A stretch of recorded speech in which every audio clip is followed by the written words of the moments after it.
Nós temos até 21 horas, é o horário normal. Mas se o Senhor fizer o que Ele quer fazer nesta noite, não se importe com o horário. Amém?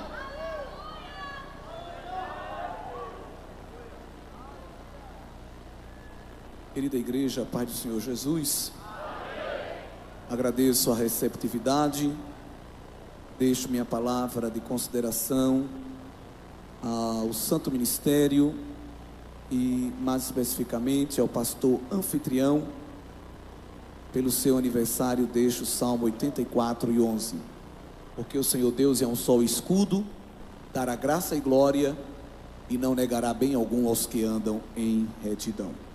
Meus irmãos, o tema é maravilhoso: Cristologia, cântico de Paulo sobre a vida do Senhor Jesus e os estados da sua existência. Ali em Filipenses 2 nós temos o Senhor Jesus na sua glória pré-existente, o Senhor Jesus na sua humilhação encarnada e por fim o Senhor Jesus na sua exaltação escatológica. Já vivemos a primeira e a segunda etapa na linha do tempo normal, humano, porque Deus é eterno, não se prende ao tempo, é claro, mas permite que esses acontecimentos se desenvolvam dentro de uma cronologia que a gente acompanha. E estamos aí nesse intervalo entre a segunda e a terceira etapa, pois Jesus já morreu, já ressuscitou, foi coroado no céu, pois lá subiu, e estamos aguardando, evidentemente, o seu retorno, onde veremos Cristo triunfar sobre todos os seus inimigos. Esse intervalo entre a primeira e a segunda vinda de Cristo é o intervalo entre a 69ª e a 70ª semana de Daniel. No plano escatológico de Deus, nós estamos vivendo um intervalo. O pastor renomado chamou esse intervalo de hiato da graça. Não é que Deus está inoperante, omisso, inativo, letárgico, de maneira alguma. Precisamos deste intervalo para se cumprir, por exemplo, Atos 2, ou melhor 3, numa das palavras das pregações registradas neste livro, quando o apóstolo Pedro convida os seus ouvintes a se arrepender e converter para que os seus pecados sejam apagados, a partir do verso 19, e venham os tempos do refrigério pela presença do Senhor. E no verso 20 ele diz: e envie ele a Jesus Cristo, que já dantes vos foi pregado, o qual convém que o céu contenha até aos tempos da restauração de tudo. Já vivemos essa restauração de tudo? Já? Os irmãos percebem que nós vivemos uma restauração completa? Estamos vivendo um tempo de perfeição? Não. Então, como não atingimos ainda esse estágio de restauração completa, podemos perceber que nós estamos neste intervalo. E neste intervalo, o Jesus glorificado com o seu corpo está onde? Retido, guardado, contido no céu, em corpo físico, porque quando Jesus venceu a morte, ele recebeu do Pai um corpo glorificado. Então Jesus tem um corpo, e este corpo está à direita do Pai no céu. Mas sendo também Deus, Jesus em espírito se faz presente em todo lugar aonde o seu nome é adorado, ele manifesta a sua presença. E é evidente que a presença de Jesus no céu neste momento é importante, porque nos outorga algumas bênçãos e alguns direitos. É claro que para que Deus operasse, Jesus não precisaria geograficamente estar em um lugar, porque ele é onipresente. Mas no mundo espiritual, o posicionamento de Jesus ao lado do Pai, nos dá algumas garantias no mundo espiritual. Por Jesus estar sentado à direita do Pai neste momento, nós ganhamos um bônus de ter lá na sala do trono, no suprassumo da presença da glória de Deus, um mediador entre Deus e os homens. Não precisamos de anjo, não precisamos de espíritos, de entidades, de divindades, nenhum para nos representar lá. O Filho faz esse ofício perfeitamente bem, como nos ensina a carta aos Hebreus. É o Filho que apresenta ao Pai as feridas das suas mãos e dos seus pés, para outorgar a nós, por exemplo, perdão. Quando o acusador das nossas almas entra na presença de Deus para levar reclamações minhas e suas. O diabo tem acesso à presença de Deus para falar mal da gente. Ele fez isso para falar mal de Jó. Ele fez isso para propor a Deus também uma oportunidade para acabar com a vida de Pedro. E essas são situações que as Escrituras revelam. Mas pode ficar certo que ele já fez uma visita para falar alguma coisa de você, para falar alguma coisa de mim. Só que ele sempre chega atrasado, porque como o Filho ressuscitou e sentou à direita do Pai, ele tem acesso à sala do trono para falar mal da gente, mas ele não tem acesso para ficar do ladinho do Pai. Do lado do Pai quem está? O Filho. Então, certa distância, o acusador está lá falando mal de nós, mas o Filho está ao lado do Pai, dizendo: Pai, vamos ter misericórdia, vamos fazer valer a pena o sangue que eu derramei na cruz por ele e por ela. E é este sangue que apaga, que anula toda a condenação que é lançada contra nós. Mas o Filho não está só sentado, também está em pé, porque ele também assumiu a posição de sumo sacerdote eterno, segundo a ordem de Melquisedeque. Não sacerdócio da tribo de Levi, porque o dele não está baseado em genealogia, o dele está baseado em eternidade. E como sacerdote levítico, aqueles que oficiavam no templo nunca podiam ficar sentados, porque o sentar-se significa que a obra estava concluída. Então o sacerdote levita, quando terminava o seu turno, saía e outro já lhe rendia, mas sempre tinha alguém em pé no pátio trabalhando, porque ninguém tinha resolvido definitivamente o problema do pecado.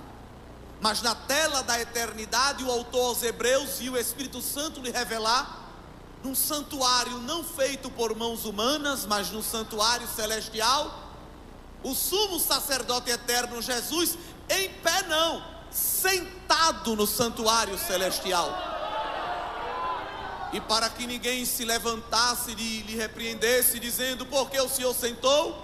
O autor aos Hebreus nos explica: ele está sentado porque entregou uma oferta definitiva, cumpriu um sacrifício definitivo, e nele o problema do pecado está resolvido, de maneira que ele tem autoridade para diante do Pai sentar e dizer: a obra está completa, a obra está completa. Ele fez. E é interessante que neste momento podemos ver pela fé Jesus ao mesmo tempo sentado e em pé. Ninguém pode fazer isso, mas ele pode, porque é Deus. Ele ao mesmo tempo está em pé, advogando as nossas causas, se levantando por causa do clamor do pobre, do gemido do necessitado, mas ao mesmo tempo ele está sentado, representando toda a autoridade que recebeu do Pai, no céu e na terra. E é interessante que quando nós lemos as Escrituras, nós vamos observar que ao longo das eras, o Pai vai revelando a figura do Filho para diversos homens de Deus, dos diversos estágios da sua existência. Era isso que eu queria refletir um pouco nesta noite, um tempo tão bom que recebemos para trazer esta palavra. E a pessoa que eu acho que foi uma das mais privilegiadas no Antigo Testamento foi o profeta Isaías, porque Isaías teve a graça, o privilégio de receber revelações dos 3 estágios de Jesus: o seu estágio pré-existente em glória, o seu estágio encarnado em sofrimento e humilhação, e o seu estágio vencedor pós-sacrifício na cruz, quando o Pai lhe dá toda a autoridade. Isaías vai ver Jesus na sua glória pré-existente, vai ver Jesus no seu sofrimento terreno, e vai ver Jesus escatologicamente vencendo todos os seus inimigos. Vou citar só 3 momentos que Isaías vê Cristo. Primeiro é o capítulo 6, muito conhecido nosso. No ano que morreu o rei Uzias, quando ele chegou no templo e não se deparou com todo respeito, um grande coral como esse, que nossa irmã já disse que é lindo, e de fato é. Mas ele viu um coral ainda mais lindo, pois era um coral de criaturas angelicais, cuja canção é a canção da eternidade, que a gente deve ficar ensaiando, porque é o tema do que a gente vai cantar quando estiver diante do Pai. Santo, santo, santo é o Senhor dos exércitos, e toda a terra está cheia da sua glória. Nenhum atributo de Deus é cantado repetidamente nas Escrituras. Nós não vemos nenhum ser cantando que Deus é justo, justo, justo, fiel, fiel, fiel, misericordioso, misericordioso, misericordioso, verdadeiro, verdadeiro, verdadeiro. O único atributo de Deus que triplicemente é cantado de maneira repetida é a sua santidade. Porque se tem um atributo que Deus quer que a gente lembre que Ele tem, é o atributo da sua santidade. A gente gosta de dizer que Ele é poderoso, que Ele é fiel. A gente ama dizer que Ele é fiel porque a gente já lembra que Ele tem obrigação de cumprir certas promessas que fez a nós. A gente ama dizer que Ele é fiel. A gente também gosta de dizer que Ele é poderoso, porque isso nos lembra que Ele vai fazer coisas que a gente quer, que a gente gosta, a gente está pedindo. Mas o principal atributo de Deus, que é cantado na eternidade, que deve ser lembrado pela igreja, que deve ser buscado pela igreja, é a santidade de Deus. Ele disse para Israel: assim como eu sou fiel, vocês sejam fiéis. Assim como eu sou sábio, sejam sábios. Não, porque eu, Senhor, sou santo, sejam também santos. Ele é este divino padrão. E foi este divino padrão de glória que Isaías viu quando chegou no templo. Ele viu o ser de Deus sentado no trono, na sua majestade santa, mas a orla do seu manto enchendo o templo. Deus sentado lá no alto e os seus pés cobrindo toda a terra. Isaías ficou maravilhado. A prova de que quem estava ali se revelando para Isaías era Jesus está lá em João 12, no versículos a partir do 37. João relembra algumas profecias de Isaías. Isaías vai denunciar o pecado de cegueira e de dureza de coração de Israel. E no versículo 41, João diz: Isaías disse isso quando viu a sua glória. A sua de quem? De Jesus. Então, quem Isaías viu sentado no trono em toda a sua glória foi o Filho, porque o Filho também é Deus. E algumas pessoas do Antigo Testamento tiveram essa alegria. Jesus diz que Abraão se alegrou quando viu o dia dele de Jesus. Então lá no Antigo Testamento, de vez em quando o pai dava um trailer, um teaser, um spoiler do plano da redenção. O famoso: tem coisa boa chegando.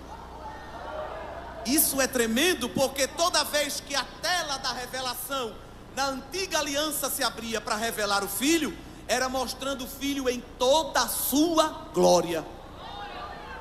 Quando o Filho não aguentou e disse ao Pai: me dá permissão para descer na Babilônia e socorrer Azarias, Misael e Ananias, porque é fé tão grande, Pai, que eles não merecem um anjo, eles merecem algum de nós pessoalmente. E o Pai autorizou: vai lá, desce. E ele desceu, e Nabucodonosor de longe, glória, porque fogo deforma a visão, mas ele é aquele que separa as labaredas de fogo e não fica deformado por ela. E Nabucodonosor de longe disse: eu estou vendo 4, e o quarto é diferente, é semelhante aos filhos dos deuses. Ele tem algo diferente nele. Era Jesus. Jesus também parece que não resistiu à força, o vigor, o ânimo de Josué para lutar, para batalhar, que pediu ao pai: deixa eu ir lá, deixa eu fazer uma visita. O homem é animado, é homem de guerra, deixa eu dar uma palavra de ânimo a ele, pai. E o pai autorizou. E no capítulo 5 de Josué, quando Josué estava se preparando para uma de suas campanhas militares, quando ele viu um homem com uma espada desembainhada apontada para ele. Vocês estão dando glória porque sabe o fim da história, mas naquela cultura, se deparar com alguém com a espada desembainhada, é como alguém agora sacar um revólver na sua cabeça. Você não vai dar glória. Mas Josué era tão crente que teve força para dialogar com aquele ser, que já chegou com a espada desembainhada e perguntou: tu és dos nossos ou tu és dos deles?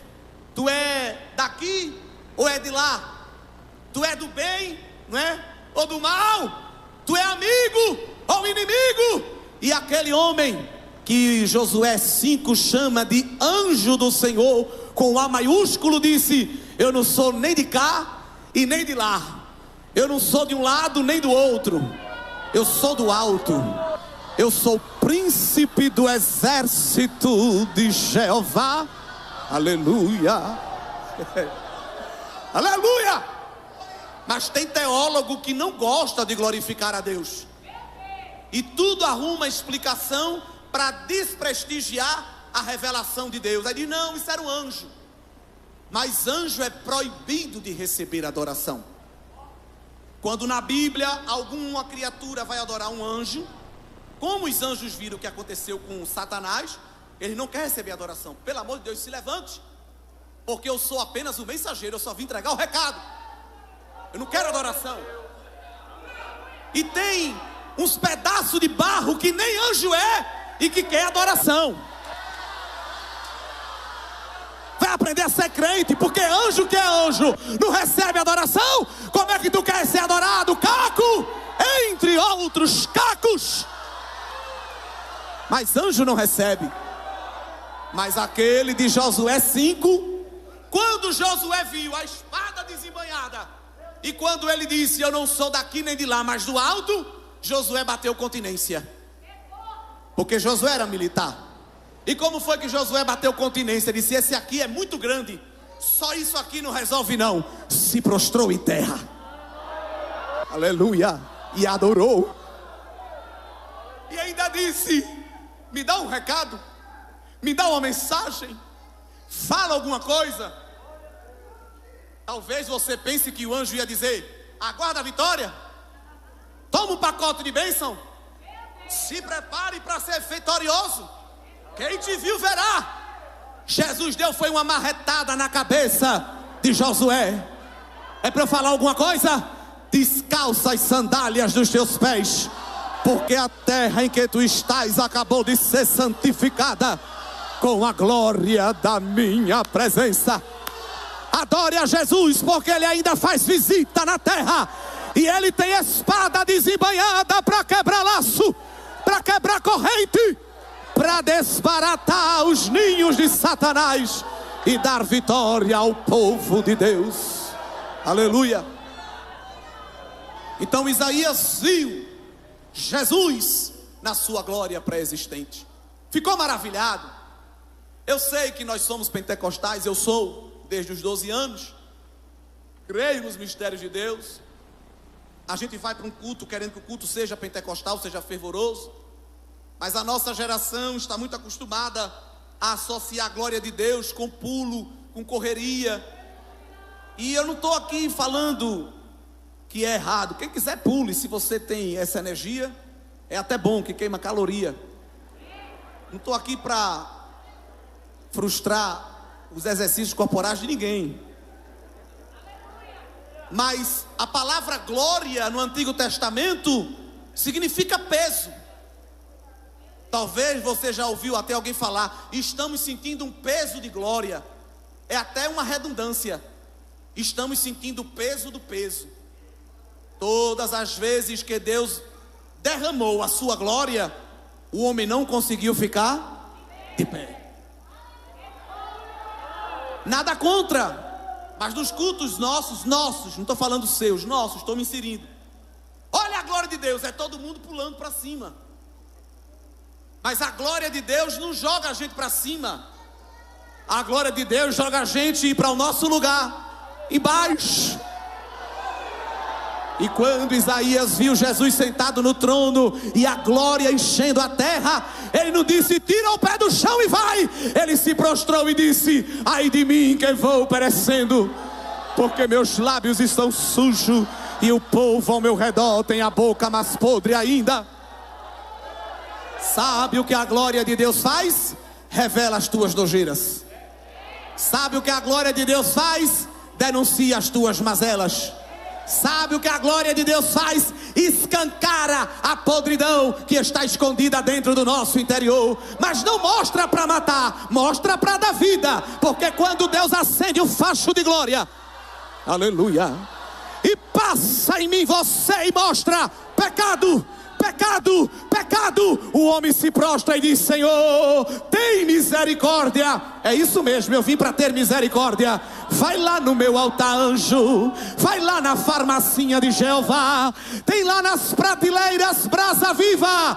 Coloca na boca do profeta e ele vai deixar de falar palavrão e vai profetizar. Ele vai deixar de fofocar e vai pregar a minha palavra. Ele vai deixar de falar palavra torpe e vai falar em mistério comigo, porque eu sou Deus de transformação. Pule, corra, marche na brasa, mas sobretudo seja mais santo. Porque se a glória de Deus faz você pular, rodopiar, ficar até em êxtase, mas ao terminar o culto você continua mais sujo do que entrou, não é a glória de Deus. É no máximo um batuque de um pandeiro que alegra o teu corpo. Mas quando a glória de Deus visita, quando a glória de Deus chega, quando a glória de Deus toma o homem, abre a tua mão e recebe a visita da glória. A glória que te purifica, a glória que te santifica, a glória que te liberta dos teus pecados. Deus está abraçando a tua alma e com a glória dele está expulsando as bagagens do Egito para santificar um povo que lhe seja aprazível e agradável em boas obras. Louvado seja Deus.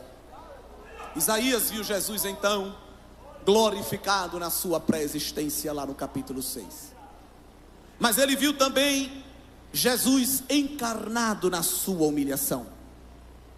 Um dos capítulos mais conhecidos que geralmente lemos em culto de ceia. Estou falando do capítulo 53. Aquele capítulo é tremendo porque mostra o estado físico deplorável que o Senhor Jesus obteve. Eu sempre, quando falo disso, digo que, na minha opinião, Jesus não era aquele homem que tinha uma aparência física para te chamar a atenção. Não estou dizendo com isso que ele era feio. Ele era bonito, claro. Mas o que chamava a atenção de Jesus não era a aparência física. Inclusive, o maior evento para o qual ele veio na sua agenda, porque o maior evento da agenda de Jesus não foi um congresso, não foi um pré-congresso, não foi um pós-congresso. O maior evento da agenda de Jesus foi a crucificação. Ele veio para isso. E quando nós temos um grande evento na nossa agenda, a gente se prepara. Geralmente era mais as mulheres, mas essa geração, os homens também. Isso às vezes é até preocupante. Mas eu vou citar mais as mulheres. É normal que quem tem um evento que gera expectativa pensa no cabelo, nas unhas, nos cílios, na sobrancelha, a roupa. Tem umas que até chegar ao evento vai mudar de roupa várias vezes. Isso é do homem. Isso é da natureza humana. Só que Jesus, para participar do maior evento da agenda dele, compareceu da pior forma possível. Imagine, não foi para receber um Oscar com roupa de gala, foi para demonstrar a humanidade e o amor dele. E para este evento, Jesus não teve cobertura jornalística, equipe de mídia, camarim, sala VIP para se preparar. Não. O que Jesus teve foi toda sorte de afronta, zombaria, vitupério físico e mental, de maneira que o verso 2 lhe fez chegar a uma porção física sem nenhuma beleza e sem nenhuma formosura, lhe tornando no verso 3 o mais indigno entre os homens, homem de dores, desprezado, homem que as pessoas não faziam dele caso algum. É claro que há pessoas hoje que se doem se alguém não olhar para ele, não lhe der um tapinha nas costas, não lhe der um like. Tem pessoas em depressão porque não recebem like.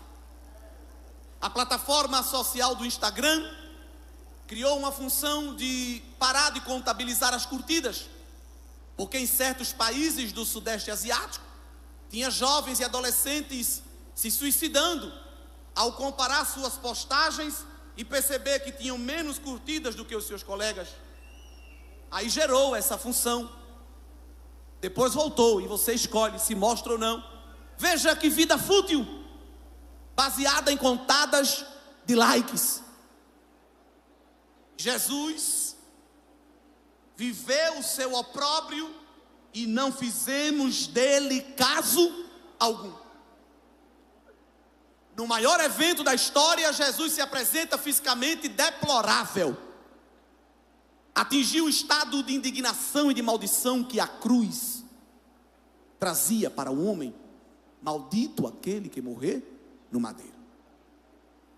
É evidente que ele tinha uma promessa. Se cumprisse a tarefa completamente, o Pai lhe devolveria, lhe restituiria a glória pré-existente que ele tinha.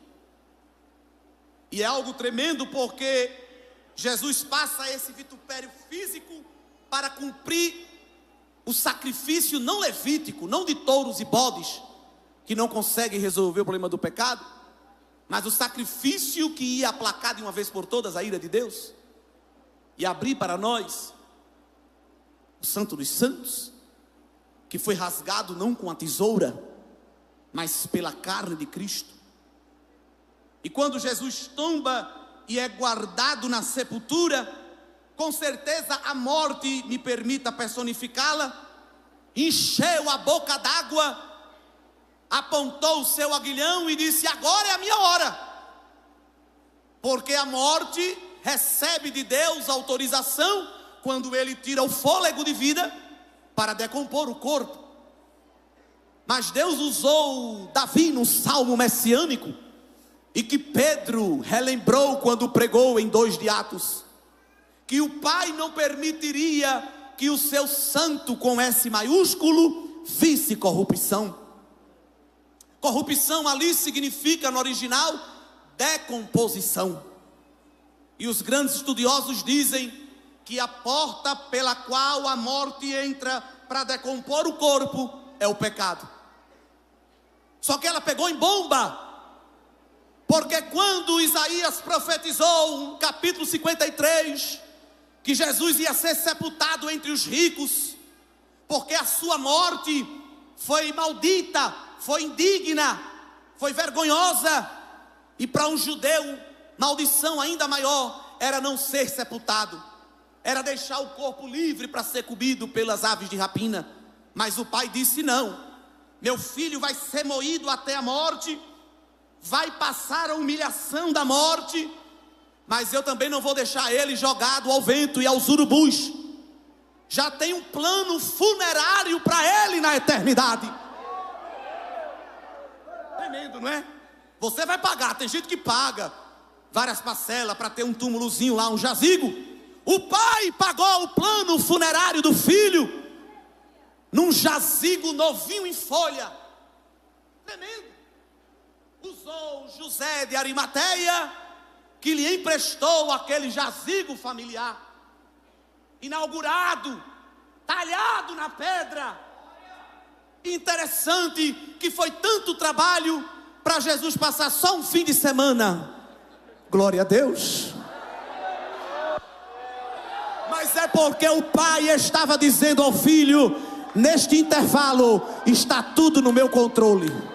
Neste intervalo não vão te envergonhar nem te menosprezar. Eu, Deus, o Pai, estou no controle. E qual foi este controle? Quando a morte chegou e disse: agora eu vou me apoderar do corpo. Porque Jesus não morreu porque lhe mataram. Jesus morreu porque entregou a sua vida. Em João 10 ele diz: ninguém tira a minha vida, se eu mesmo não a der. E o Pai que me ama me deu um mandamento: eu vou dar a minha vida e vou tornar a tomá-la. Louvado seja Deus. E quando a morte chegou com a sua foice, tentando cirandar para decompor o corpo de Cristo, da cabeça até a planta do pé, ela não encontrou a brecha da sua entrada. Glória a Deus. Porque o santo de Deus não tinha pecado.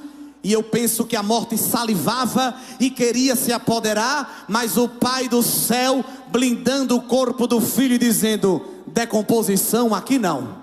As bactérias têm que me obedecer, que eu sou o Criador. Não vai decompor, porque meu filho não é zumbi.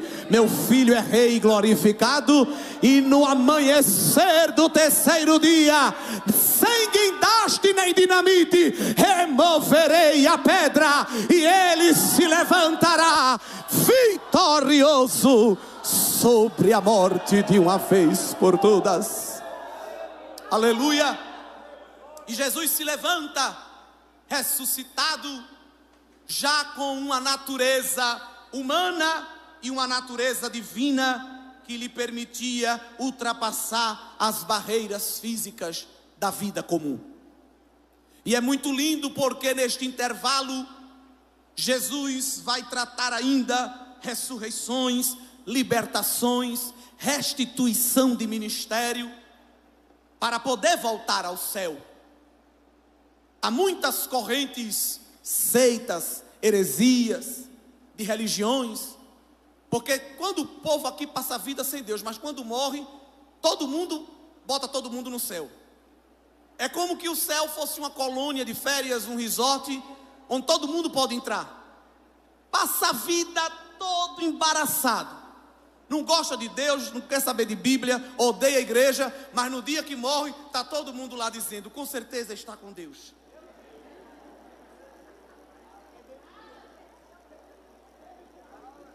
Bem-aventurado quem tem as suas vestes lavadas no sangue do Cordeiro e que entra na cidade pelas portas.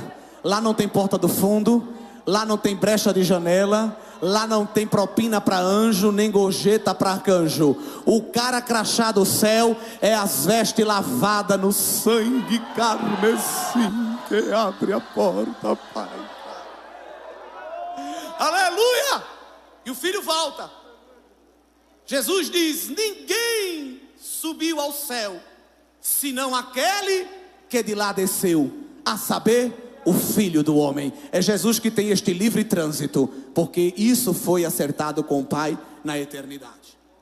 Isaías viu o Filho na sua glória pré-existente, viu o Filho na sua humilhação terrena, mas também viu o Filho na sua exaltação escatológica. E aqui vou me encaminhando para o fim, e queria que os irmãos fossem ao capítulo 63. Aqui eu vou me deter um pouco mais. Aonde é que Jesus está agora? Jesus está onde agora? Misericórdia. Espero que ele não esteja ouvindo.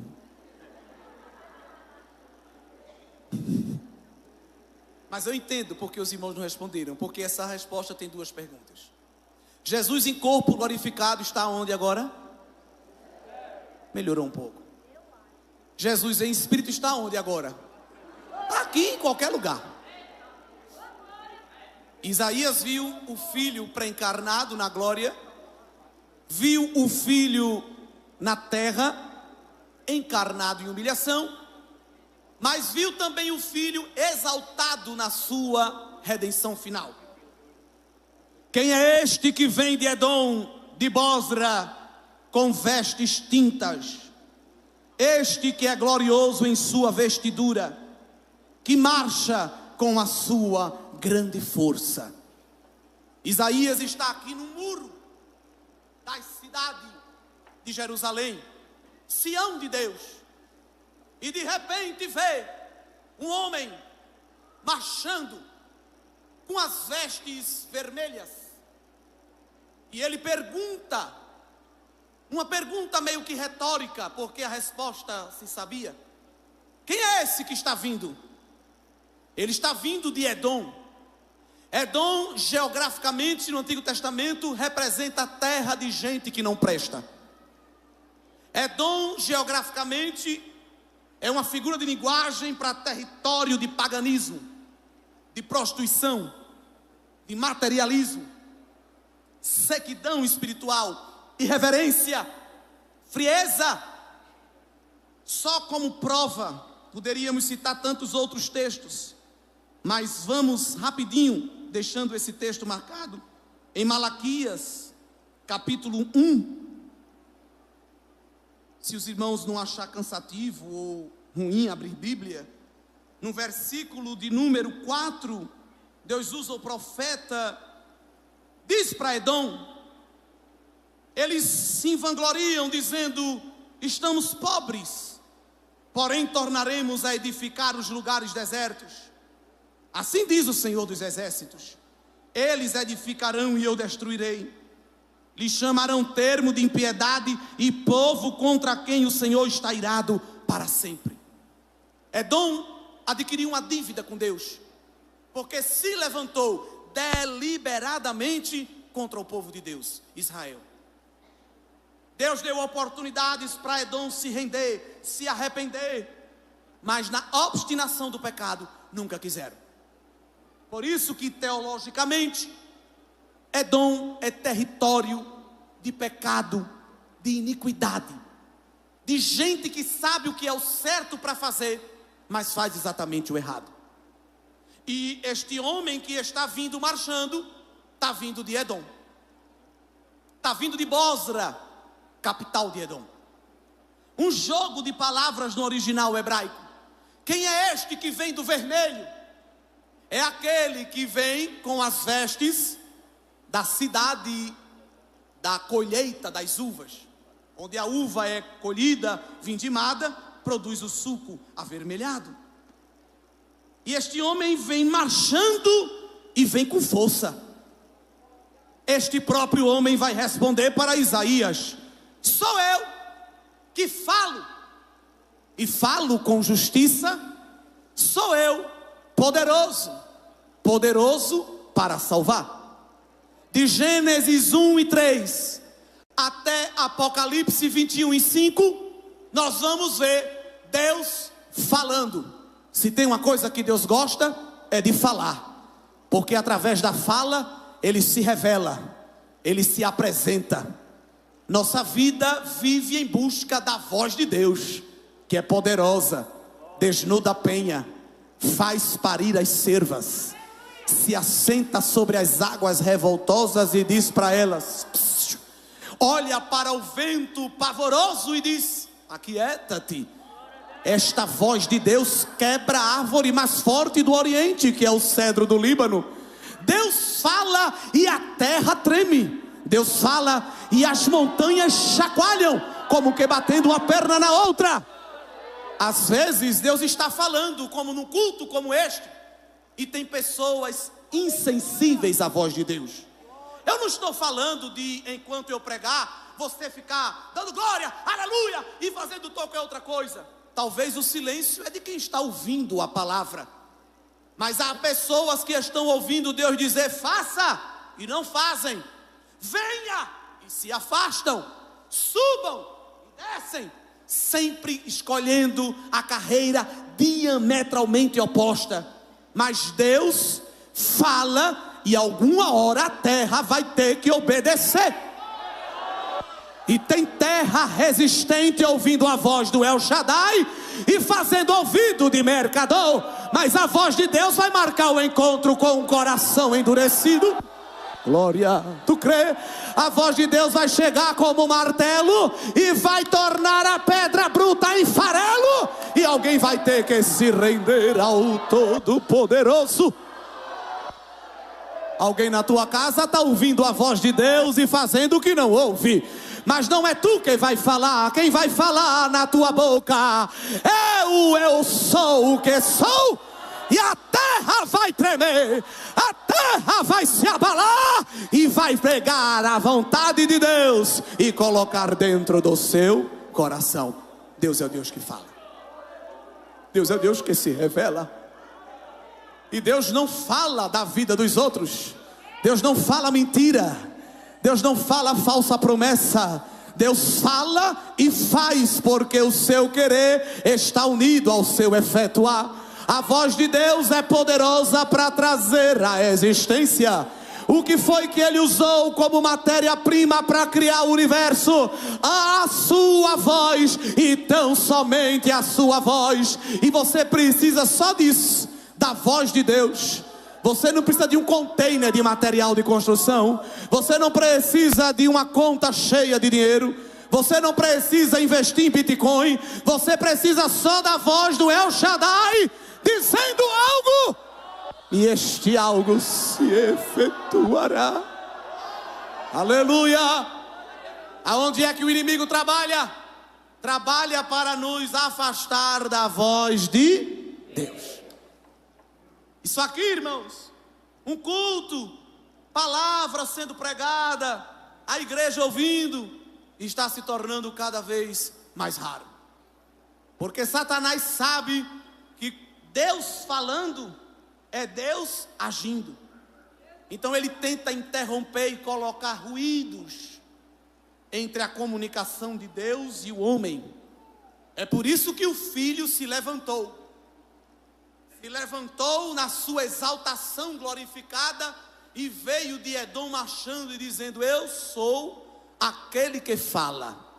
Lá em Edom tem alguém gritando. Eu não grito não. Você não vai ver na Bíblia Deus gritando. Você vai ver sempre Deus falando. Quem grita é o desesperado. Quem grita é o autoritário. Quem grita é o prepotente. Deus não precisa inchar a veia e se esguelar. Deus somente fala: haja luz. Haja separação entre as águas e a terra. Aleluia. Aí como alguém está gritando pensando que porque aumenta o volume tem mais poder. Deus não precisa aumentar o volume. As águas estão alvoroçadas querendo tomar a terra. Ele se levanta e diz: até aqui, não mais adiante. Os relâmpagos querem cair na terra e se achegam ao El Shaddai. Aonde o Senhor quer que a gente vá? Deus não diz: vai lá, vai lá. Deus diz: desça ali. E os relâmpagos caem no GPS de Jeová. Ele vem falando, e vem falando em justiça. E ele vem também com poder. E poder para... Estamos em Isaías 63:1. O que chama a atenção do profeta quando olha para este homem é que as suas vestes estão vermelhas, salpicadas. Figuradamente, ele diz que as vestes é como de alguém que pisou uva no lagar. E pisar uva no lagar é uma figura de linguagem no Antigo Testamento para a colheita de juízo de Deus. Muitos pais da igreja, como Orígenes, que amava alegoria, interpretou que essa veste manchada de vermelho ou pintada de vermelho era Jesus voltando da cruz, representando o seu sacrifício. Mas essa vermelhidão não é o sangue de Jesus. do seu sacrifício na cruz. Porque aqui não é o Jesus crucificado, aqui já é o Jesus glorificado, exaltado com todo o poder, descendo do céu e indo fazer uma ronda lá em Edom, terra de bagunça, terra de confusão, terra sem lei, terra onde alguém bate no peito e diz: aqui é como eu quero. Aí o filho recebeu a investidura do cargo do pai, e o pai disse: desça lá. Com todo respeito, a PM não resolveu, corpo de bombeiro não resolveu. Com todo respeito, tem as suas funções, mas problema de Edom, conselheiro tutelar não resolve. Alvará de procurador geral da república não resolve. Com todo respeito, eles têm o seu lugar. Canetada de seu desembargador nenhum resolve o problema de Edom. Não resolve. Senador, deputado, síndico de prédio, presidente de associação de morador de bairro não resolve o problema de Edom, simplesmente porque não consegue nem entrar lá. Nem lá entra. Mas o Filho glorificado tem autoridade para entrar em Edom. Glória. Aleluia.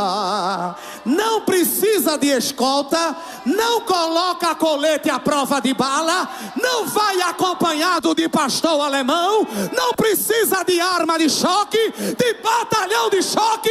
Ele não vai nem com traque de massa, ele vai somente com a sua justiça e com a sua salvação. Com a sua justiça e com a sua salvação. Aleluia. Quer a prova de que ele não precisa de reforço? Será que a gente pode ler o verso 3? Eu acho que os irmãos estão com a Bíblia aberta ainda. Será que a gente pode ler todo mundo junto? Todos juntos? Eu sozinho pisei no lagar, e dos povos ninguém se achava comigo. E os pisei na minha ira, e os esmaguei no meu furor. O seu sangue salpicou as minhas vestes, e manchei toda a minha vestidura. Ele mesmo está dizendo: eu fui sozinho. A ONU não enviou representante. Mercosul não conseguiu eleger um plano de redenção. A OTAN não conseguiu levantar um plano piloto. Mas eu sozinho fui lá e manchei as minhas vestes com o sangue dos inimigos. O que significa isso?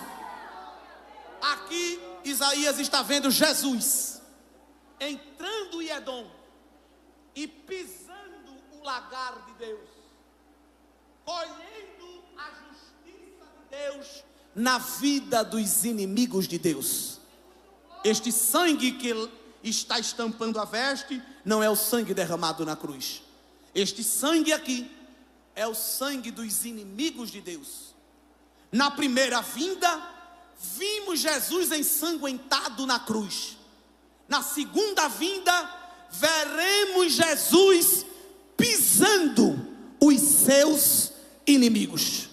Na primeira vinda, os inimigos de Deus debochavam do Filho.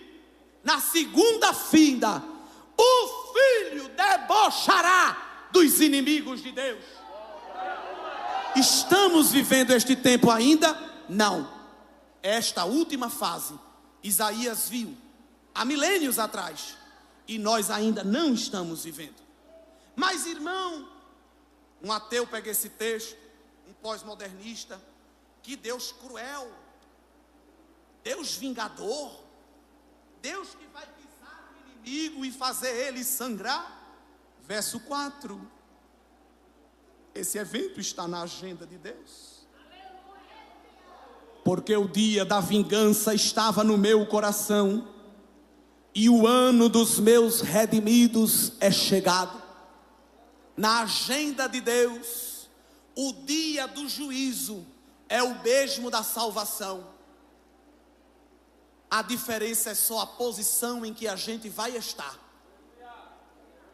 se estiver em santidade, quando o filho vier dar uma machada em Edom, terá salvação e livramento.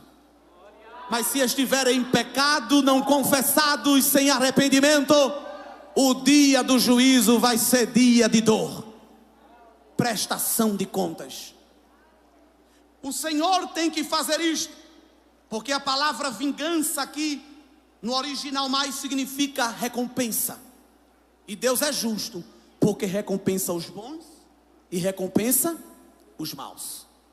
Eu sei que a gente gosta mais de pregar e dizer que tem uma recompensa para os justos, mas Jesus está vindo, e com ele o seu galardão para os justos, mas com ele também está vindo a sentença de juízo para aqueles que não se arrependerem. Isaías viu Jesus vindo dizer: estou vindo trazer o juízo do meu Pai para contemplar os meus remidos. Que Deus cruel, está destruindo os inimigos? Os inimigos que se levantam contra tudo o que é de Deus e querem impedir, ou pensam que impedem, o trabalhar de Deus. Mas por causa dos remidos, por causa dos santos, por causa daqueles que dizem: Senhor, eu te adoro, Senhor, eu tenho tu como meu Deus, reina aqui, ó Pai, faz o teu querer na minha vida. Por causa daqueles que faz jejum dizendo: Senhor, eu quero ser mais crente, Senhor, eu quero ir para o céu. Como cantaram aqui: tira de mim aquilo que não é de ti, me lava, Pai, me queima. O negócio está tão feio que lavar só não resolve. Me joga no teu cadinho de Deus, acende a tua fornalha, expurga o mal que há em mim. Por causa daqueles que estão debaixo do altar, como diz Apocalipse 6, clamando a vingança do filho e dizendo ao filho: tu não vais se levantar não? Quando vais vingar as nossas almas que foram mortas por causa do testemunho do teu amor e da tua palavra? Onde estás, filho? Não vai fazer nada? É tanta piada, é tanta chocarrice, é tanta zombaria, é tanta corrupção fora e dentro da igreja. O pecado lá fora tem até entrado em nosso meio, trazido por alguns fariseus, por algumas Jezabéis, e alguém olha e diz: Deus, não estás vendo? Mas o filho se levanta e diz: estou vendo. Mas é porque a porta da graça está aberta e estou aguardando muitos ainda entrar por ela. Mas eu me levantarei do trono, descerei à terra, vou fazer uma ronda em Edom e vou colocar um freio na bagunça que Satanás está fazendo. Estou vendo a opressão da minha igreja, estou vendo a perseguição, estou vendo as palavras contrárias, as reuniões secretas, os planos malignos para atrapalhar a marcha dos meus remidos. Mas ninguém atrapalha a marcha dos meus remidos, porque eu marcho com eles e eu vou colocar um ponto final na bagunça dos edomitas. Olha ele se levantando, olha ele marchando, e olha o seu braço, como diz o verso 5, trazendo salvação para aquele que clama pelo livramento que só ele pode dar. Esta visão, séculos depois, foi vista também por João, lá no capítulo 19. E nós vamos ver que tudo está no controle de Deus, porque Deus, ele é eterno, e ele mostrou a Isaías eventos que ainda não aconteceram, e depois também vai abrir a porta da revelação para João e mostrar tais eventos. E a partir do verso 11, João vê o céu aberto e um cavalo branco. Cavalo branco só senta quem tem autoridade para vencer. Não confundir este cavalo branco do capítulo 6, porque o que se sentou naquele cavalo branco recebeu poder para matar. Ali não é Jesus, Às vezes a gente até pega, sentado no cavalo branco com arco e pensa que é Cristo. Ali foi um instrumento de morte, para trazer juízo de Deus. O cavalo branco ali representa a autoridade para vencer naquele caso, porque o Pai estava permitindo. Mas a prova de que esse que está sentado no cavalo branco, glória, é porque João diz o nome dele. Ele se chama Fiel e Verdadeiro, e julga e peleja com justiça. Moisés cantou em 15 de Êxodos que o Senhor é varão de guerra, o Senhor é homem guerreiro, e ele passou essa atribuição para o filho.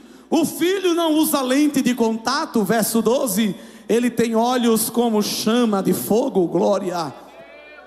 Ele não vem com um boné da Adidas, nem da Nike, nada contra, mas a sua cabeça tem os diademas de vitória, com um nome vitorioso que ninguém sabe, senão ele mesmo, aleluia.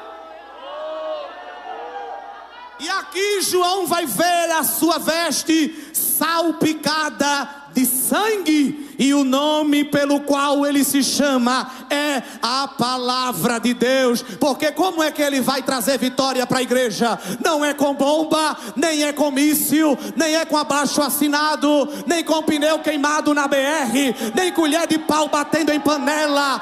Ele vai trazer vitória para a igreja com a palavra viva e eficaz. Levanta a tua Bíblia, olha a espada que o príncipe da salvação desembanhou quando se encontrou com Josué, e ele está desembanhando essa espada lá na tua casa, ele está desembanhando essa espada no teu bairro, ele está desembanhando essa espada na Paraíba, no Brasil. A terra vai ver o Filho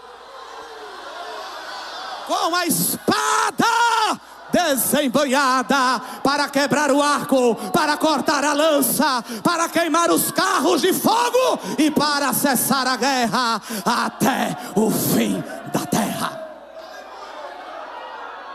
Se com isso você não consegue dar glória a Deus e aleluia, meu irmão, você não consegue mais nada. Porque o texto bíblico diz que se nós esperamos no aqui e no agora, somos os mais miseráveis dos homens. Talvez a sua esperança pode estar num partido político, numa escola filosófica, numa bandeira ideológica. Salve o urso panda, salve o mico-leão dourado. Talvez você tenha até se inscrito em algum partido ecológico e esteja se esforçando para respirar menos, para não consumir oxigênio. Que é isso, irmão? É que eu estou consumindo menos O2. Uma atitude sustentável. Pelo bem da terra, só estou comendo vento agora. Nós somos mordomos. Deus nos confiou um mandato cultural. Temos que cuidar da terra. Mas quando o diabo fez o saceiro no Éden, ele tirou do homem o controle da terra. Nada contra os veganos, os que querem salvar a tartaruga marinha, os que estão recolhendo as tampinhas para salvar o planeta. Nada contra, faça. Eu estou fazendo a minha parte. Eu sou até biólogo, viu?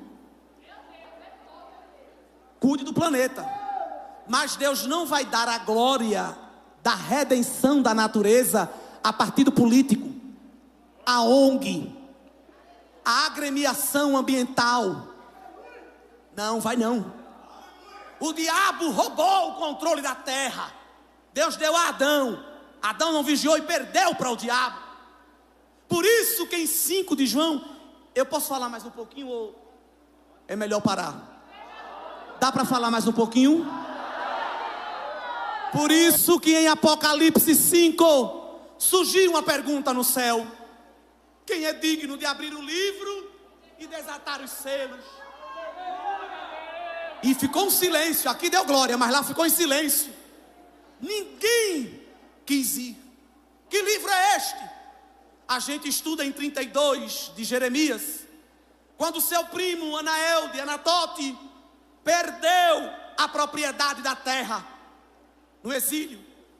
E pela lei mosaica, podia procurar um parente para adquirir a terra, para comprar a terra, para que a terra não saísse do seio familiar. E ele pede para Jeremias comprar. Jeremias compra por algumas moedas de prata. E assim como nos dias de hoje, tinha escritura. Se escrevia num rolo, 2, um aberto e um fechado. E se colocava dentro de uma tigela de barro. E ficava guardado ali.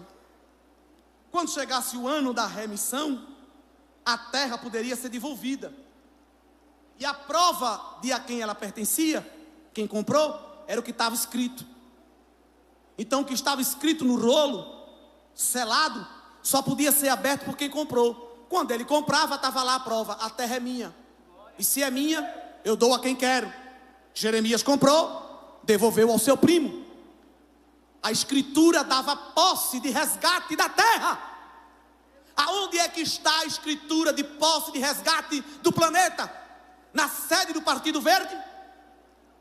No Conselho Mundial de Segurança da ONU?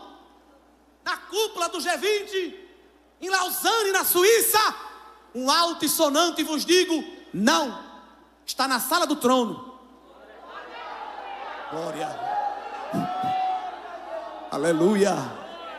E quando o filho chegou lá glorificado, a voz ecoou: quem vai pegar a escritura da terra? Quem tem autoridade para abrir a escritura da terra e se apropriar dela? O filho se levantou, foi lá na mão do pai, pegou o rolo na mão, e o céu, que entende de adoração, já foi se prostrando e cantando: aleluia, glória, honra, salvação, domínio, ação de graça seja dada ao Cordeiro, desde agora e para sempre. Postados ficaram no chão, porque Jesus se levantou e disse: a terra é minha, eu tenho a propriedade dela, e eu vou devolver ela à minha igreja, para a redenção final.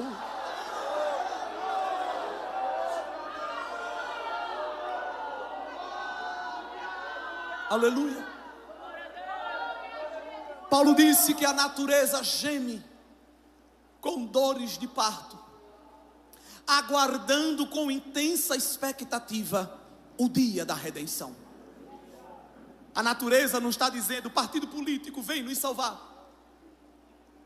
a agremiação ecológica vem purificar o nosso ar. Não. A natureza está gemendo, chamando também: Maranata, vem, Cordeiro.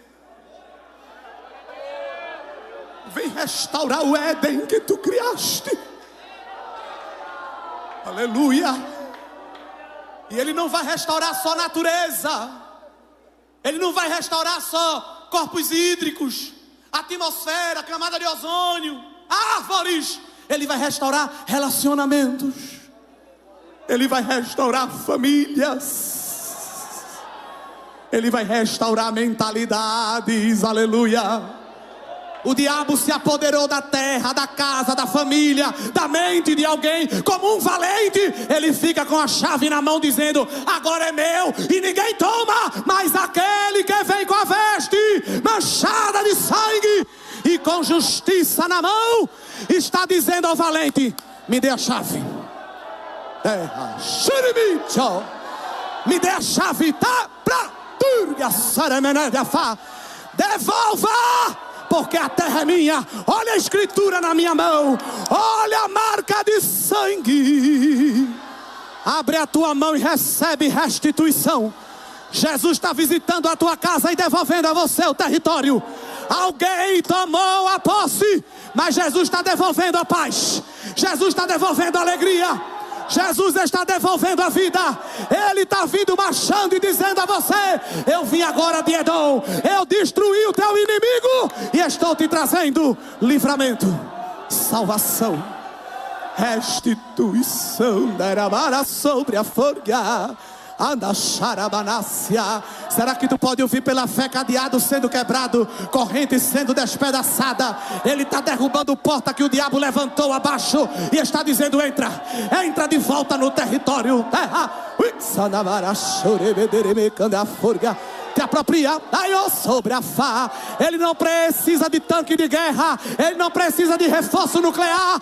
Ele vem com a palavra e com a glória para trazer de volta aquilo que a gente perdeu. Jesus está vindo aí para resgatar a propriedade que o Pai nos deu. Fiquemos de pé, aleluia.